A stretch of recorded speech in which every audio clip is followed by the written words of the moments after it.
অসমত চৰকাৰী চাকৰি ওলাইছে। অসম কৃষি বিভাগত 1837টা পদত চাকৰি ওলাইছে। নিবনুৱাসকলে এপ্লাই কৰিব পাৰিব। তেওঁলোকে কোনখিনি এপ্লাই কৰিব পাৰিব, লগতে কেনেদৰে এপ্লাই কৰিব পাৰিব, আজি সম্পূৰ্ণ প্ৰচেছটো ষ্টেপ বাই ষ্টেপ প্ৰচেছ দেখাই দিম এই ভিডিঅ'টোৰ জৰিয়তে। তেওঁলোকৰ কি ডকুমেণ্ট কেনেদৰে আপলোড দিব, সম্পূৰ্ণ ফুল প্ৰচেছটো কেনেদৰে তেওঁলোকে এপ্লাই কৰিব পাৰিব, সকলো কথা এই ভিডিঅ'ৰ জৰিয়তে দেখাই দিম। আপোনালোকে ভিডিঅ'টো শেষলৈকে চাই থাকক। যিসকলে হায়াৰ ছেকেণ্ডেৰী পাছ কৰিছে বা যিসকলে 8লৈকে পঢ়া বা যিসকল মেট্ৰিক পাছ, সকলোখিনিয়ে এই চাকৰিৰ বাবে এপ্লাই কৰিব পাৰিব। পোষ্ট আছে, ভাগ পোষ্ট আছে। সেই পোষ্টবুকত ভাগ কোৱালিফিকেশ্যন লাগে। চ' আপোনালোকে সকলোৱে এপ্লাই কৰিব পাৰিব। ভিডিঅ'টো শেষলৈকে চাই থাকক। আপোনালোকে এই পেজটো দেখা পাই আছে। এই পেজটোলৈ আহিবলৈ হ'লে মোৰ ভিডিঅ' ডেছক্ৰিপশ্যনত লিংক দিয়া আছে। আপোনালোকে লিংকটোত ক্লিক কৰি এই পেজটোলৈ আহিব লাগিব। এই পেজটোলৈ অহাৰ পিছত ইয়াত দেখা পাই আছে, ইয়াতে ইনষ্ট্ৰাকশ্যন আপোনালোকে দেখা পাই আছে। ইয়াতে আপোনাৰ কি লাগিব দেখাই দিছে। আপোনাৰ ইমেইল আইডি এটা থাকিব লাগিব, মোবাইল নাম্বাৰ লাগিব, আপোনাৰ ডকুমেণ্টখিনি লাগিব আৰু ডকুমেণ্টখিনি কেনেকুৱা চাইজৰ হ'ব লাগিব। যিহেতু আপুনি অনলাইন যোগে এপ্লাই কৰিব লাগিব, আপলোড দিবলৈ কেনেকুৱা হ'ব লাগিব, ইয়াত ফটো চাইজ আপোনাৰ কিমান হ'ব লাগিব, লগতে আপোনাৰ ডকুমেণ্টখিনি ছিগনেচাৰ আপোনাৰ কিমান চাইজৰ হ'ব লাগিব, সকলো কথা আপোনালোকে এইখন চালে, ইনষ্ট্ৰাকশ্যনখন চালে আপোনালোকে সকলো কথা গম পাব। আপোনালোকে যিহেতু ইয়াৰ পিছত আপোনালোকে নেক্সট অপশ্যন ক্লিক কৰি নেক্সট কৰিব লাগিব। আৰু ইয়াত দেখা পাইছে আপোনালোকে এই নাম্বাৰটো কিবা যদি আপোনাৰ প্ৰব্লেম হয় অনলাইন কৰোঁতে, নাম্বাৰটোত কল কৰি পেলাই আপোনালোকে সুধিব পাৰে।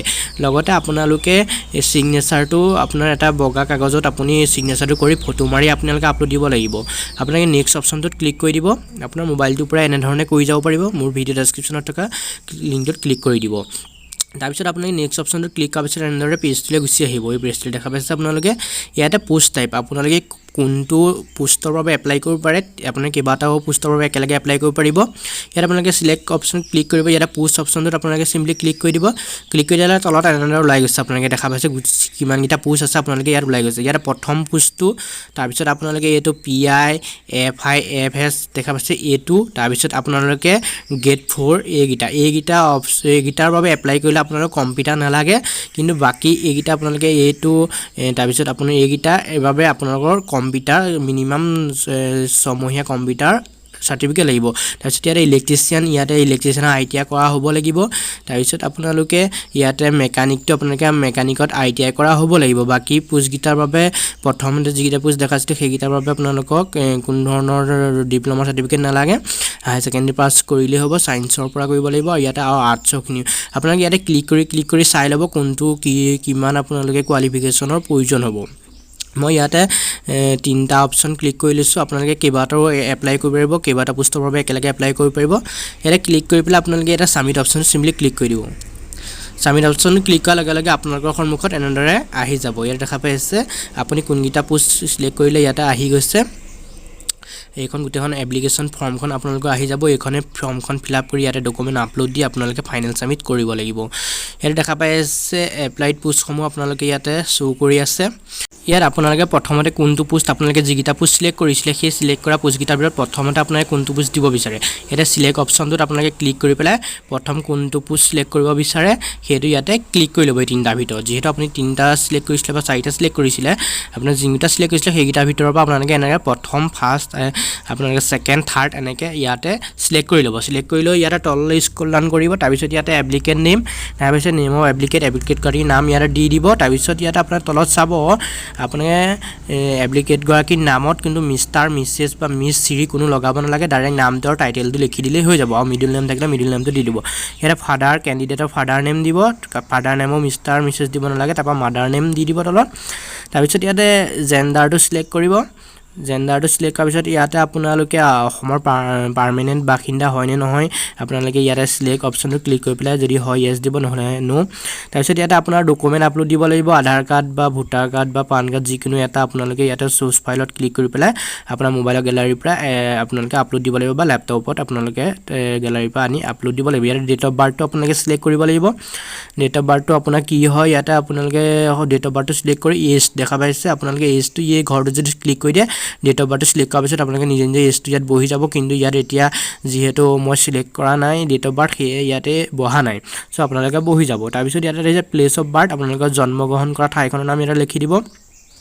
তাৰপিছত আপোনালোকে বাৰ্থ চাৰ্টিফিকেট বা HSLC মেট্ৰিকৰ যিটো এডমিট কাৰ্ড আছিল সেই এডমিট কাৰ্ডটো ইয়াতে চ'ৰ্চ ফাইলত ক্লিক কৰি পেলাই আপুনি আপলোড দিব তাৰপিছত আপোনালোকে ইয়াতে লেংগুৱেজটো আপোনালোকে ক্লিক কৰি ল'ব ইয়াতে আছামিজ ইংলিছ আপুনি যিটো লেংগুৱেজ জানে তাৰপিছত ইয়াতে আপোনালোকে সেইটো ক্লিক কৰাৰ পিছত ইয়াতে আপোনাৰ যিটো আছামিজ বা ইংলিছ আপোনালোকে ইয়াতে লিখি দিব আপোনাৰ যিটো লেংগুৱেজ হয় তাৰপিছত আপোনালোকে ইয়াতে প্ৰেজেণ্ট এড্ৰেছ আপোনালোকৰ যিটো বৰ্তমান এড্ৰেছ আপুনি ক'ত আছে এতিয়া আপোনাৰ গাঁৱৰ এড্ৰেছ গাঁৱৰ নামটো বা গাঁৱৰ নামটো দিব তাৰ পোষ্ট অফিচ দিব তাৰপিছত আপোনালোকে ডিষ্ট্ৰিক্ট দিব তেনেদৰে আপোনালোকে এইকেইটা এড্ৰেছ লাইন 1 2 3 4 আপোনালোকে এনেকৈ ফিল আপ কৰি ল'ব তাৰপিছত ইয়াতে আপোনালোকে পুলিচ ষ্টেচনটোত লিখি দিব চিটিখনৰ নাম লিখিব আপোনাৰ তাৰপৰা ষ্টেট লিখিব ষ্টেটখন আপোনালোকে সিলেক্ট কৰি ল'ব কোন ষ্টেটৰ আপুনি তাৰপিছত ইয়াতে পিন কোড লিখি দিব তাৰপৰা মোবাইল নাম্বাৰ দিব মোবাইল নাম্বাৰটো দিয়াৰ পিছত আপোনালোকে ইয়াতে চেণ্ড OTP কৰিব চেণ্ড OTP দেখা পাইছে চেণ্ড যিটো আপোনাৰ মোবাইল নাম্বাৰত OTP এটা যাব সেই OTP ইয়াতে কোডটো বহুৱাই ভেৰিফাই অপশ্যনত ভেৰিফাইড কৰাই দিব তাৰপিছত ইয়াতে মোবাইল ফোন নাম্বাৰ এটা দি দিব যদি আৰু কিবা নাম্বাৰ আছে তাৰপিছত ইয়াতে আপোনালোকে ইমেইল আপোনাৰ ইমেইল আইডিটো ইয়াতে দি দিব তাৰপিছত আপোনালোকে আকৌ ইয়াতে তললৈ স্ক্ৰল ডাউন কৰিলে আহিছে পাৰ্মানেণ্ট এড্ৰেছ আপোনাৰ এই প্ৰেজেণ্ট এড্ৰেছটোৰ লগত যদি আপোনাৰ পাৰ্মানেণ্ট এড্ৰেছ একেই হয় আপোনালোকে ইয়াত যিটো প্ৰেজেণ্ট এড্ৰেছ দিছিল সেইটো এড্ৰেছটো ইয়াতে বহুৱাই দিলে হৈ যাব যদি আপোনাৰ বেলেগ তেতিয়াহ'লে এড্ৰেছটো তেতিয়াহ'লে ইয়াতে আকৌ নতুনকৈ আপোনালোকে এই যিটো পাৰ্মানেণ্ট এড্ৰেছ সেইটো ইয়াতে বহুৱাই দিব বহুৱাৰ পিছত আপোনালোকে তললৈ স্ক্ৰল ডাউন কৰিব ইয়াতে আপোনাৰ যিটো হোৱাটছআপ নাম্বাৰ আছে হোৱাটছআপ নাম্বাৰটো ইয়াত দি দিব যদি হোৱাটছআপ নাম্বাৰ নাথাকে জুম ID বা কিবা গুগল ডিউ নাম্বাৰ আপোনাৰ আছে তেতিয়াহ'লে ইয়াতে দি দিব আপুনি হোৱাটছআপ নাম্বাৰটোকে দি দিব আপোনাৰ তাৰপিছত ইয়াতে ইণ্ডিয়াৰ চিটিজেন হয়নে নহয় আপোনালোকে যদি হয় য়েছ দিব হ'লে নো দিব তাৰপিছত ইয়াতে কেটেগৰীটো আপোনালোকে সিলেক্ট কৰিব লাগিব আপোনালোকে SC নে OBC নে MOBC ইয়াতে সিলেক্ট কৰিব সিলেক্ট কৰাৰ পাছত আপোনালোকে ইয়াতে দেখা পাই আছে চুজ ফাইল আপোনালোকে ইয়াৰ ফাইল সিলেক্ট কৰি আপোনাৰ কাষ্টৰ সাৰ্টিফিকেটখন আপলোড দিব লাগিব তাৰপিছত আপোনালোকে কাষ্টৰ সাৰ্টিফিকেট আপলোড দিয়াৰ পিছত আপোনালোকে তললৈ স্ক্ৰল ডাউন কৰিব ইয়াতে দেখাইছে লাষ্ট এক্সামিনেশ্যন পাছ আপোনালোকে এক্সামিনেশ্যন প্লাছ এক্সামিনেশ্যন পাছৰ ইয়াতে দেখা পাইছে বহুত নেম পাৰ্চেন্টেজ কিমান জন পাছ কৰিছিল আপোনালোকে সেইবিলাক দিব লাগিব ইয়াতে আপোনালোকে HSLC ত আপুনি কোনটো বৰ্ডৰ পৰা পাছ কৰিছিল তাৰপিছত ইয়াতে আপুনি কিমান চনত পাছ কৰিছিল আৰু পাৰ্চেন্টেজটো দিব তাৰপৰা যিখন মেট্ৰিকৰ মাৰ্কশ্বিট আপোনালোকে ইয়াতে চ'ৰ্চ ফাইলত গৈ আপলোড দি দিব তাৰপিছত আপোনালোকে হায়াৰ ছেকেণ্ডেৰীত আপুনি কোনটো ষ্ট্ৰীমৰ পৰা পাছ কৰিছিল সায়েন্স আৰ্টছ কমাৰ্চ আপোনালোকে ইয়াতে সিলেক্ট কৰিব যদি আৰ্টছ হয় আৰ্টছ দিব কমাৰ্চ হ'লে কমাৰ্চ তাৰপিছত ইয়াতে আপোনাৰ কোনটো বৰ্ডৰ পৰা পাছ কৰিছিল আৰু কিমান চনত পাছ কৰিছিল আৰু লগতে কিমান পাৰ্চেন্টেজ ইয়াত তাৰপিছত আপোনালোকৰ মাৰ্কশ্বিটখন আপলোড দি দিব তাৰপিছত আপোনালোকে যদি ডিগ্ৰী কৰি থৈছে যদি আপোনালোকে হায়াৰ ছেকেণ্ডেৰীলৈকে পঢ়িছে হায়াৰ ছেকেণ্ডেৰীলৈকে দিলেই হ'ব যদি ডিগ্ৰী পঢ়িছে ডিগ্ৰী কমপ্লিট হৈছে তেতিয়া ডিগ্ৰী ইয়াৰ ডিটেইলছখিনিও দি দিব যদি আপোনালোকে ডিগ্ৰী কমপ্লিট হোৱা নাই বা ডিগ্ৰী পঢ়া নাই তেতিয়াহ'লে নালাগে হায়াৰ ছেকেণ্ডেৰীলৈকে দিলেই হ'ব তাৰপিছত ইয়াতে আপোনালোকে ষ্টেনোগ্ৰাফিৰ যিটো ডিপ্ল'মা কোৰ্চ যিটো সিলেক্ট কৰিছিলোঁ আপোনালোকে সেই কোৰ্চটো কৰা ডিপ্ল'মাখন আপোনালোকে ইয়াতে দিব লাগিব সিলেক্ট অপশ্যনটোত ক্লিক কৰি পেলাই য়েছ নে নো আপোনালোকে দিব লাগিব তাৰপিছত আপোনালোকে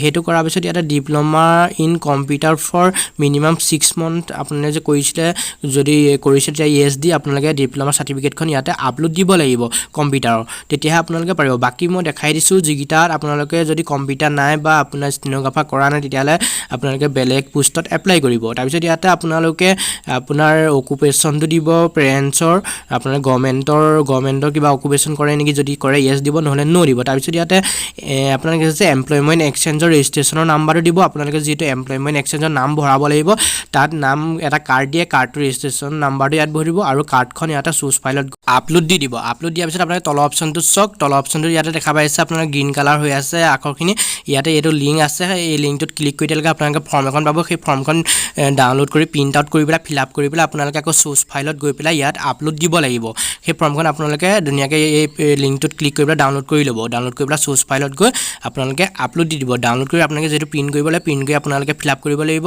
কলমেৰে ফিল আপ কৰি আপলোড দি দিব তাৰপিছত ইয়াতে আপোনালোকে এইখন চাৰ্টিফিকেট যদি আছে ব্ৰেকগ্ৰাউণ্ড চাৰ্টিফিকেট আপোনালোকে ইয়াত আছে যদি দিব নাথাকিলেও আপোনালোকৰ নিদিলেও হ'ব তাৰপিছত ইয়াতে আপোনালোকে তললৈ স্ক্ৰল ডাউন কৰিব ইয়াতে ক্লিক হেয়াৰত ক্লিক কৰিবলৈ আপোনাৰ একপি পাছপোৰ্ট সাইজৰ ফটো ইয়াতে আপলোড দিব লাগিব আৰু ফটোকপি সাইজ কেনেকুৱা হ'ব লাগিব ইয়াতে আপোনালোকে দেখাই থোৱা আছে দেখা পাইছে ইয়াতে চাই ল'ব ফটোখিনি কেনেকুৱা হ'ব লাগিব তাৰপিছত ইয়াতে ক্লিক হেয়াৰত ক্লিক কৰিবলৈ আকৌ এইটো সিগনেচাৰ আপোনাৰ যিটো সিগনেচাৰ সহিটো আপোনালোকে এখন বগা কাগজত কৰি লৈ পেলাই আপোনালোকে ইয়াত দেখুওৱা ধৰণে সাইজটো মিলাই আপলোড দি দিব তাৰপিছত ইয়াতে পাছৱৰ্ড দেখা পাইছে পাছৱৰ্ডটো আপোনাৰ মিনিমাম 8টা কেৰেক্টাৰৰ পৰা আপোনাৰ 12টা ক্যাৰেক্টাৰ ভিতৰত হ'ব লাগিব ইয়াৰ প্ৰথম যিটো পাছৱৰ্ড দিব তাৰ তলতো একেটা পাছৱৰ্ডে দি দিব ইয়াত দেখুৱা ধৰণে আপোনালোকে এনেদৰে বনাব পাৰে পাছৱৰ্ডটো দেখা পাই আছে তাৰ পিছত আপোনালোকে পাছৱৰ্ডটো বনোৱাৰ পাছত ইয়াত দেখা পাইছে সাবমিট আপোনালোকে সাবমিট অপচনটো সিম্পলি ক্লিক কৰি দিব আপুনি ওপৰৰ এইখিনি ভালদৰে চাই ল'ব শুদ্ধ হৈছে না যেহেতু আপোনালোকে এটা ফাইনেল সাবমিট কৰিব সেয়ে আপোনালোকে ওপৰখিনি শুদ্ধ হৈছে না চাই ইয়াতে ফাইনেল সাবমিট কৰি দিব ফাইনেল সাবমিট কৰাৰ পিছত আপোনালোকৰ